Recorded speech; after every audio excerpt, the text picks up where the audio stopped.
Hello everyone, it's DuckFaden07. Today we are playing Esper Scam. Okay, so this build is very similar to my Orzo builds with Persist in the past, but here we are splashing blue for 4 of Satoru of course and 2 Cryptic Coats. Also on the sideboard some cards, but okay, so let's check out the game plan here. Okay, so we got 4 Ephemerate, we got 4 Persist, and these cards work very well with Satoru. Also we got 4 Grief, 4 Solitudes, also drawing you a card with Satoru's, and Cryptic Coats is actually equipment when when it enters the battlefield. You cloak the top card, and the top card is not actually token, so you still get to draw a card with Satoru. So Cryptic Coat works great with Satoru, draws you a card, it's phenomenal, and you can tutor it with Stoneforge Mystic. Other tutors for Stoneforge Mystics in my list is 1 Kaldra Compleat and 1 Lion Sash. Lion Sash basically because there is a lot of graveyard dependent decks right now, especially like reanimate decks like Gorios. So but as I said a few times that Lion Sash is my flex slot in this list, and I would consider changing it for Assimilation Aegis from the sideboard or something else, but I'll decide on that when meta game settles a bit and we know definite like meta game shares of graveyard decks. But it can be very helpful because you can tutor it with Stoneforge and just remove that Atraxa Grizzleband from the graveyard. They don't have much to deal against it, especially in the game 1, except for Solitude. So okay, so and also Prismatic Ending, but yeah, you get the point, and that's it. Other than that, we are trying to utilize this new scam build to maximally utilize Satoru. Satoru is excellent, brutally powerful engine in builds like this one, and it can very quickly take over the game with the card draw, card advantage. Okay, so eat scam spells basically in this build: 4 Ephemerate, 4 Persist. We can use Persist to reanimate our Trolls of Khazad-dûm, Greaves, Solitudes, Stoneforge. All these targets except for Bowmasters of course are very good with Persist, and Bowmaster additional threat here, good with Ephemerate, and it's like additional, let's say, pseudo removal for the deck for the small creatures, and with Ephemerate it can do even more than that. Okay, so here I got 2-2 split between Fatal Push and Prismatic Ending. I like Fatal Push a lot against Amulet, Yawgmoth, Scam, Zoo, Prowess. It's a great card, but I still want to split between Fatal Push being instant speed, making you able to kill that new bird, Slick Shot, and Dash Tragawan, stuff like that. I really don't like more than 2 Thoughtseize in Orzo version of a scam deck, so I'm very happy just having 2 of those there, and that's it. I feel like the list is just perfect like this. I like all inclusions. As I said, my only flex slot personally, flex slot is Lion Sash. Okay, also sideboard, a lot of new cards in the sideboard. Assimilation Aegis, which could potentially be in the main instead of this card, but I kind of like it as a sideboard card for now. Pest Control, incredible sideboard card, especially for this deck. It's like ideal. I really like Dauthi on my sideboard lately in decks that can support it, like this one. If I can't, if I feel like I'd rather have something else in the main instead. Okay, so Celestial Purge, because Scam is back, and it offers you a very good a way to deal with Blood Moon, but also a lot of red decks at the moment, and it's useful in other matchups too. Requisition Raid, another great new card. Artifact Enchantment Hate, which is very good in the creature heavy decks because of that mode which lets you put 1 counters on your creatures.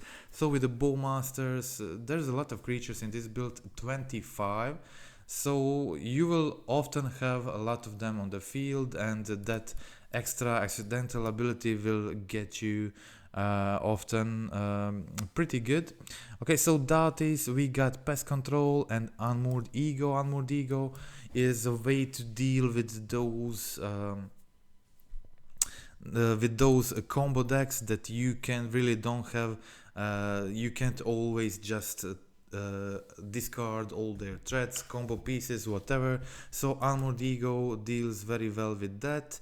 And we got 2 dams, additional single removal, but also can be board removal against much faster decks than this one. So I really like the sideboard at the moment, and that's it.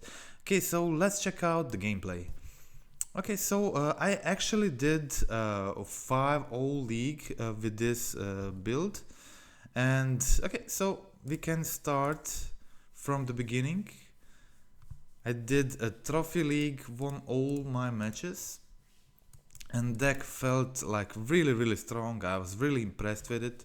So let's check out how it went. Okay, actually this first match I think was closest to losing. I take Tameshi. I didn't play against Tameshi for some time, definitely. Okay, but here I take up Tameshi with Thoughtseize, leaving them with Fable in hand. Play the Stoneforge, try to be as aggressive as possible. I could have taken the second road of just Satoru into Cryptic Coat, but I decided to just go Stoneforge, Prismatic Ending the token, and just put the Kaldra on the field.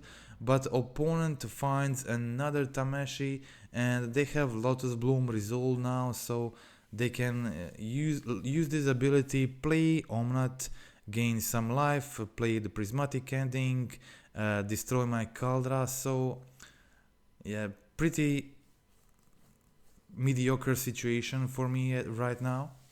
But I play Satoru, pass the turn. Next turn I can go put Cryptic Coat in the field, draw a card.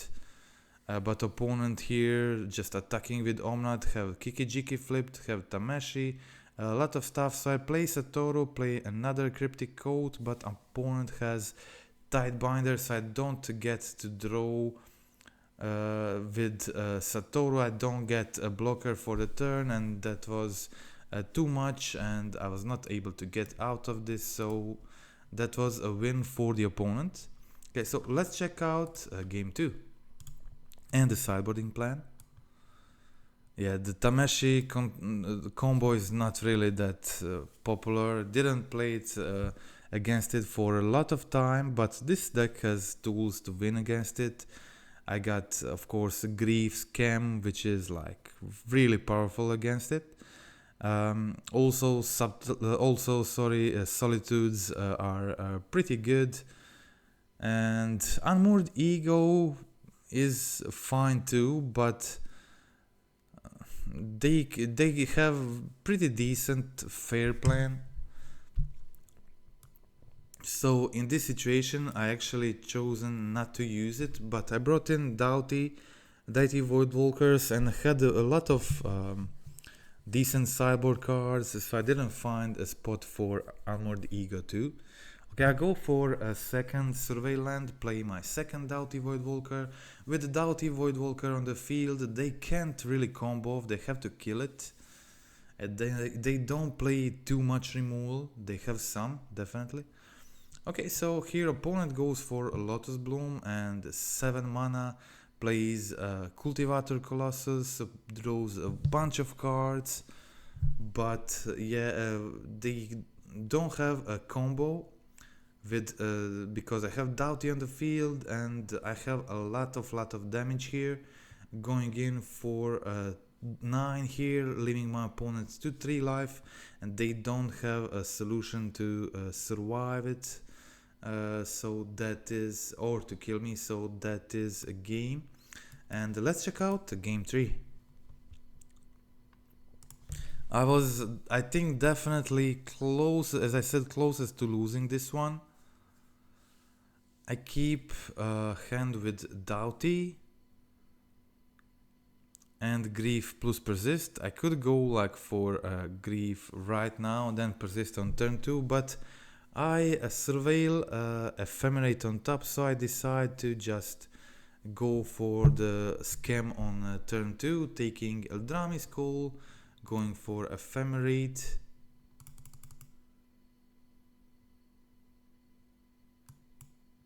And taking their Tameshi, so they have Colossus in hand. And they have another Tameshi. So I go for Rebound here, and they have a third Tameshi in hand plus Colossus. I have Dauthi on the field and Grief attacking, so it's pretty decent. I decided to trade here with second Tameshi. They have a third one, and I still have Dauthi on the field preventing the Tameshi Bloom loots. And I get Kaldra in hand. I also have the Aegis.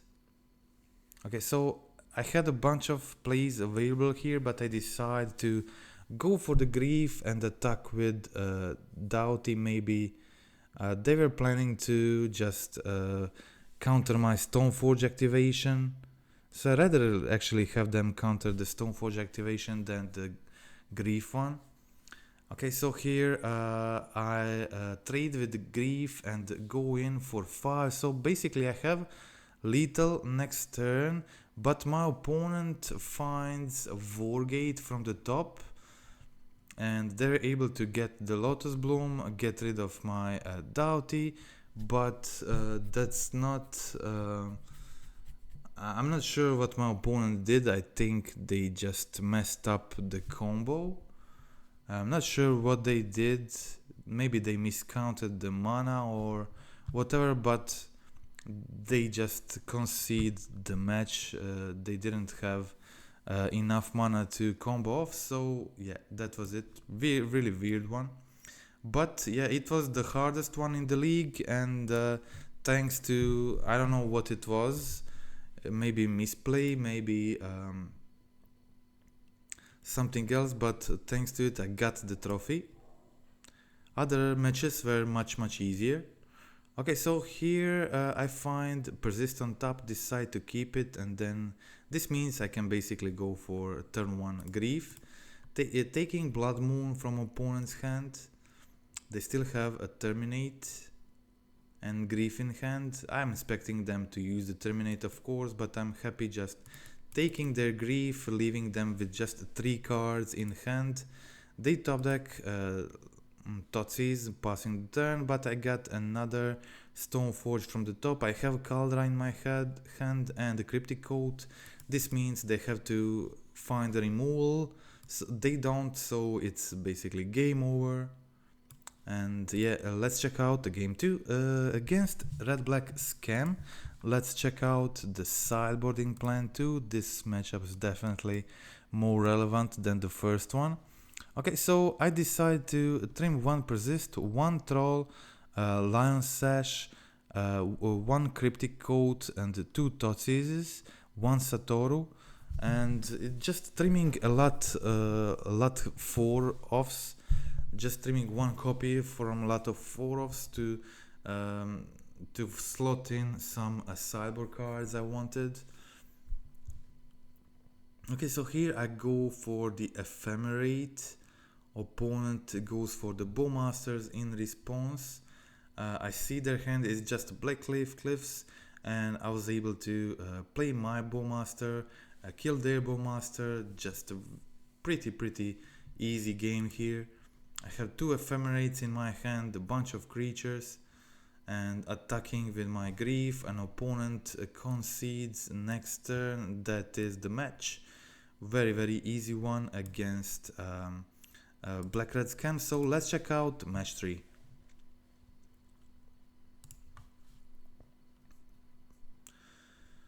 Okay, so nothing crazy, but a decent hand, a lot of good cards. We got Satoru plus Persist. In situations like this, I will often wait just turn 3 to play Satoru, then keep the Ephemerate backup. But since we got 2 of them, it's okay, totally fine to play one on turn 2. Not hold interaction for this turn. I don't see them making anything really effective this turn. So I persist the Troll, draw a card with Satoru, passing the turn, holding Fatal Push. I have Ephemerate here. Decide to draw 2 cards actually with Satoru. Remove counter from my Troll, and now I have a bunch of options. I can go for Pitchcast Grief. My opponent has Surge. I still get to draw a card from Satoru, so it's totally fine. I play my Stoneforge, get the Kaldra. Kaldra is great in just blocking their equipped creatures. I can continue attacking here. They don't really have much ways to deal with my Kaldra. Okay, opponent goes for a Sigarda's Aid here, tries to do a kill with Inkmoth Nexus plus Hammer of course, but I have a Fatal Push here, so my opponent basically concedes game after that. I have too much stuff from the next turn, so that was game over. Let's check out game 2 and the sideboarding plan, of course. We got the Requisition Raids from sideboard, definitely want that. Trimming some Persist, 1 Troll, 1 Satoru, 1 Stoneforge, 1 Lion Sash, 2 Cryptic Coats. I don't really need those equipments in this matchup. I want Assimilation Aegis and Kaldra way more. Okay, so opponent plays Stoneforge, I play Stoneforge, passing the turn. Opponent has Urza Saga and the Springleaf Drum. They go put Cryptic Coat on the field, still holding mana because of the Springleaf Drum. Okay, so I have some options here. I decide to try to go for the Prismatic Ending on Coat, but they have a Spell Pierce. So opponent goes for the Construct token, plays Lava Spore Boots, attacks me, and I have some options here, but I decide it's best to just clear the board with Damn. Damn is also just a pretty strong card for the matchup. Opponent has only 1 card at the moment. Okay, so I'm holding the Bowmasters and Fatal Push here. Okay, I actually did a mistake here. I should have played the Bowmasters before they equipped, so I wasn't really able to play around another Surge here, so that's why I didn't pay for the ability and just kept mana for push if needed. And yeah, so I accidentally misplayed there, but then proceeded to play out the rest of the turn correctly, so it ended up okay for me. I was able to play the Aegis, remove their once again remove their Manifest token, continue attacking, and yeah, I am in a better position right now, but my opponent still can just go for the Cryptic Coat every turn. And here I find a Pest Control, and they were still in the game until the Pest Control, but Pest Control just really handled that situation. Okay, here again I have to use a card to get rid of their cloaked creature. So I go for the Persist, taking Stoneforge. Stoneforge means I can put Kaldra next turn on the field, and opponent can't kill the Stoneforge, which means Kaldra will very easily trample over for the win here. So that is the match. And okay, so let's check out the next one.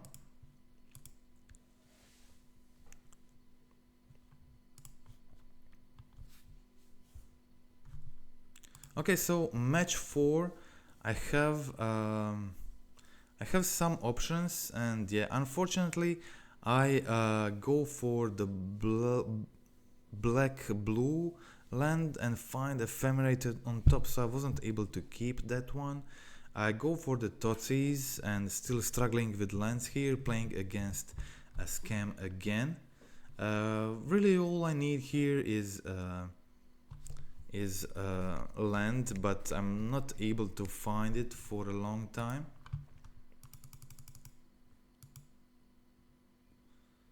Opponent is able to hardcast Grief, take my Persist, and finally I find that second land I was looking for. But my opponent is too far ahead by now, and I'm not able to really play my cards effectively here. So I got Ephemerate here, but now I don't have a black card for the Grief, so it didn't work out this game and it was game over. Okay, so let's check out game 2. And the sideboarding plan, of course, same as I showed before against Red Black Scam. Always I like trimming on Thoughtseize in this matchup. I already have 4 Grief, 4 Ephemerate, 4 Persist, so that is enough of that effect. Trimming always 1 Satoru against them because they play 4 Orcish Bowmasters. Drawing cards can be hurtful. Trimming again 1 Troll, 1 Persist, 1 Stoneforge, 1 Lion Sash. Previously I trimmed 2 Cryptic Coats, but then after I decided to leave 1 in and trim 4th Orcish Bowmaster instead. I think that is maybe a slightly better plan.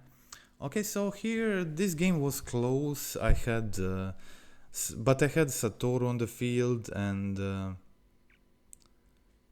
yeah, so I decided to put Kaldra in hand. Kaldra is very good against scam, they can't really deal with it well, and Satoru was here blocking Ragavan, blocking the Shaman token. Opponent has to kill the Stoneforge, so I don't resolve the Kaldra, but I get to persist the Stoneforge back, finding the Cryptic Coat, playing another Mystic, finding my last equipment, attacking for 5, so incredible position for me right here. And opponent can only play Dauthi, pass the turn. I have a lot of options available here, so I go for the Kaldra, and I go for another Stoneforge ability, going for Aegis here, getting rid of Fable and attacking with 2 little attackers, and my opponent concedes they don't have a solution for all of this, so that is win in game 2. So let's check out game 3. Okay, also yeah, the sideboarding plan stayed the same in game 3. Okay, I draw into very medium hand, but I decide to keep. I was expecting this game to go slower. Okay, my opponent takes the Ephemerate here, not Satoru, which enabled me to just go for the Satoru here. They have to kill it. If they don't, I play my Cryptic Coat here, draw a card, and just be in a very decent situation. I decide to proceed with a Coat play here. Drawing a card, getting something good, but here my opponent, after the Fable ability, finds a Grief Scam, takes Purge and the Bowmaster from my hand, 2 very good cards. So I decide to trade there with a Fable token to prevent them from getting more tokens. And I play the Grief. Unfortunately, opponent last card in hand is Terminate, and they can play it immediately. So I was in a weird position, but I had the thing that can really get you out of a lot of games, and that is bouncing Cryptic Coat to hand and just replaying it again. Unfortunately, my opponent now untaps with Grief plus a Kiki-Jiki combo, so this means they can instant speed Grief me in all my draw steps. But if nothing else, I can always just bounce the coat and replay it again. So it provides me with enough blockers for the Grief. And here opponent does a crucial mistake for this game. They go in for with both of these Griefs, and I can trade with the Grief right now and still continue to spam the Cryptic Coat, let's say Cryptic Coat creatures. And the key here was not to fetch this Flooded Strand, not to crack it, preserve life total so they can't draw into removal and kill me with Kiki-Jiki. So that's exactly what happened. They kill my Cryptic Coat, but I can just make another token next turn. But in meantime I got the Solitude. Solitude was great play here. Opponent finds Dauthi, but I can survive the Dauthi attack by just attacking with Solitude, but I also find the Prismatic Ending, so I'm now even out of bolt range too. Okay, so second Solitude is just very good. My opponent plays the Bowmasters, try to trade with Solitude, but I killed their Orc Army token. And now I have two Solitudes attacking and the Cryptic Coat in my hand. That's just too much, and opponent concedes. That is the match, and we can now check out the last match of this league for the trophy. Okay, so playing second and having pretty decent hand, nothing crazy, but this hand is pretty good mid-range hand. I have a lot of good threats. There are surveillance which provide you with card selection. I have turn 2 either Stoneforge or Satoru into just protecting with Solitude, slowing my opponent down with Solitude, or I can also just go for the Stoneforge, of course. Okay, so I decide to go for Satoru and pitch cast the Solitude here to draw a card. And yeah, basically the game in the last match was basically mirror. It's also Satoru, a Stoneblade deck, but they're playing a more control version with the counter spells, Tidebinders, stuff like that. I really like that one too. Opponent misplays here because they thought they can they forgot Satoru has Menace. Okay, but yeah, here opponent has force for my Cryptic Coat, so they can continue pressuring me with Tidebinder, holding interaction, but my hand is pretty good too, and I can also continue attacking with Satoru, and now I can go for Cryptic Coat again. Opponent counters another time. Cryptic Coat is very nice against him. It has ward too, it's unblockable, so it's really nice card for the matchup. Okay, so we have a bit of a race here, and I find myself in the weird situation where I can pitch cast the Solitude, but I really want to hard cast these Solitudes. But when opponent went for subtlety on my Bowmasters, I decided that it's probably just too risky to let all this damage through without killing the Tidebinder, but opponent has can deal with my Solitude. Okay, so I attack with Satoru.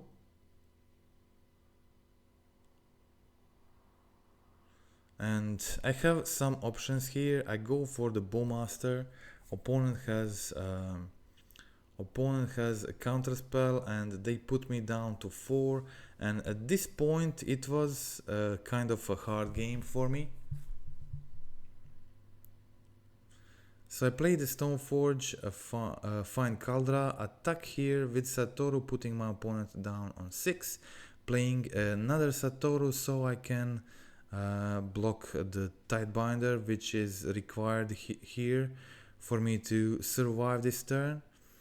And yeah, I had to jump with the Stoneforge, unfortunately, and but I find the Persist, and Persist totally gets me back into the game. I remove Subtlety, I can now block,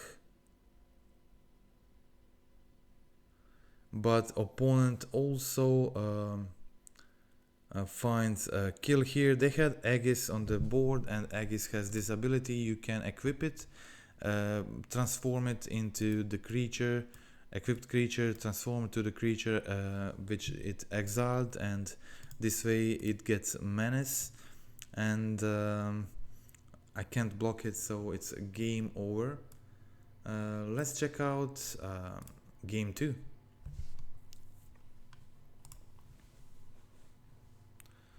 Okay, I mulliganed the hand with 3 Solitudes. I don't feel like that's good enough, and unfortunately I keep a 1-lander here, but I can go for a Surveillance, so that's decent at least. Okay, so I go for the Surveillance here, finding the second one on top.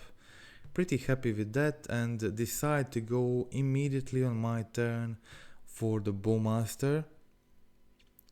And don't want to for that to get countered, and of course they can have their Bowmaster or just removal, but I'm fine with that, especially if they're tapping out. Okay, so here I go for the Troll, and I decide to do the Persist to try to pressure my opponent as much as I can. And next turn I can go Satoru plus hold Persist plus Ephemerate. Pretty good situation for me.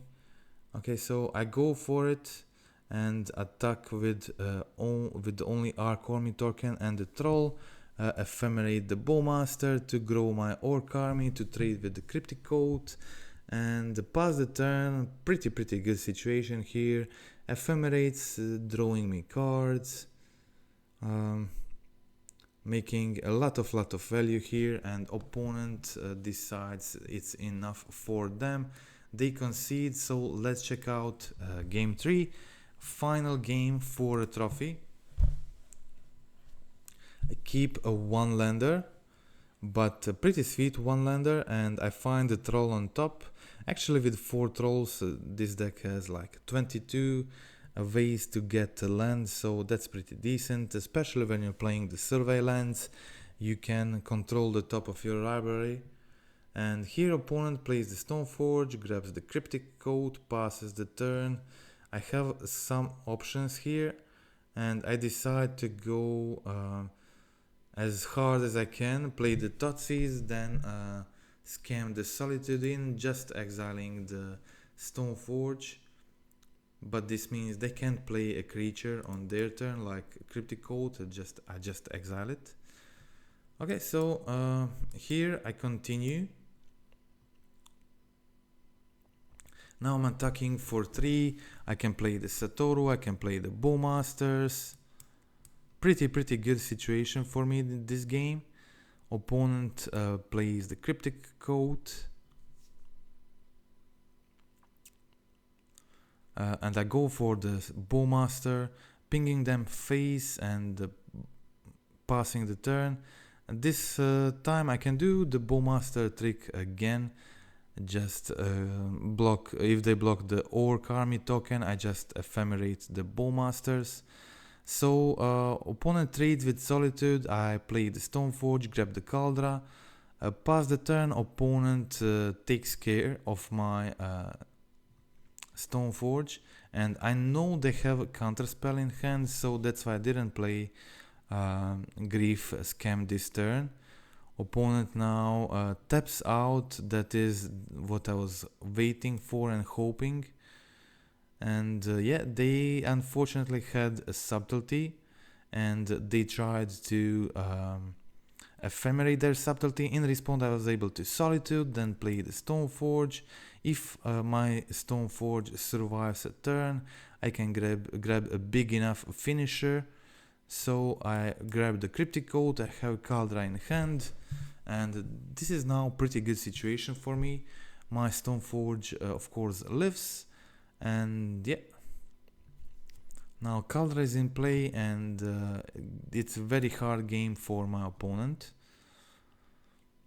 Okay, they're already on 9, trying to replay the Cryptic Coat, try to make more tokens too. Okay, here they ephemerate the Satoru under their cloak, drawing a card, but still that's like definitely not good enough. And here I play another Cryptic Coat, a lot of attackers here, and I also just ephemerate the Bowmaster, making my Orc army a 3-3, which makes a really bad position for the opponent. They can't do much, and they just play the coat again, but yeah, I have multiple ways to kill them, so that's it. That is the entire league. I got the trophy with this one. I made this deck immediately, posted it I think on the Discord, maybe on Twitter too, after the release, but didn't have time to play it until now, and got the trophy with it in first try on MTGO. Deck felt really good. I'm very happy with this build. I played a very similar list without Satoru in the past, with the Persist and Grief, Solitude scam of course.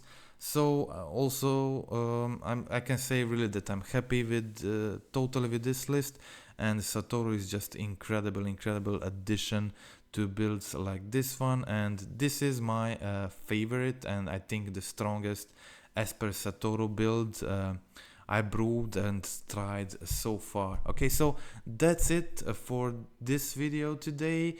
Thank you for watching. Just another friendly reminder to click like, subscribe, comment in the video, and that's it for today. Thank you and goodbye.